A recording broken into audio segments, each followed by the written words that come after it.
ਤੋਂ ਗਏ ਸਾਂ ਮੰਡੀ 'ਚੋਂ ਬੱਕਰਾ ਲੈ ਕੇ ਆਏ ਸਾਂ। ਮਾਸ਼ਾਅੱਲਾ ਕਿ ਬੱਕਰਾ ਲਿਆ ਸੀ ਤਕਰੀਬਨ 15 ਦਿਨ ਪਹਿਲਾਂ ਲਿਆ, 15-20 ਦਿਨ ਹੋ ਗਏ ਲਏ ਨੂੰ। ਇਹ ਲਿਆ ਸੀ 25,000 ਦਾ।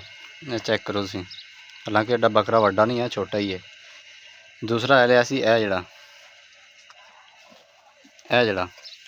ਇਹ ਹੈ ਵੀ ਥੋੜਾ ਕਮਜ਼ੋਰਾ ਵਾ, ਠੀਕ ਹੈ, ਉਹ ਹਿਸਾਬ ਦਾ ਨਹੀਂ ਹੈ।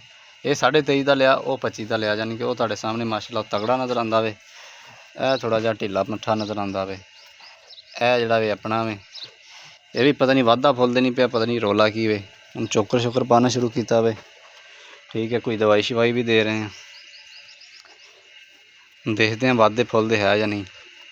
ਬਾਕੀ ਇਹ ਤਾਂ ਮੰਡੀ 'ਚੋਂ ਆਉਂਦਾ ਇੱਕ, ਇਹ ਤੇ ਇੱਕ ਆ ਜਿਹੜਾ ਦੂਸਰਾ, ਇਹ ਜਿਹੜੇ ਦੋਨੋਂ ਇਕੱਠੇ ਨਹੀਂ ਬੈਠੇ, ਇਹ ਦੋਨੇ ਮੰਡੀ 'ਚੋਂ ਆਉਂਦੇ ਆ। ਬਾਕੀ ਇਹ 2-3 ਆਪਣੀਆਂ ਨੇ, 2 ਬੱਕਰੀਆਂ ਨੇ ਤੇ ਇੱਕ ਲੀਲਾ ਸੀ ਤੇ ਇੱਕ ਲੇਲੀ ਹੈ।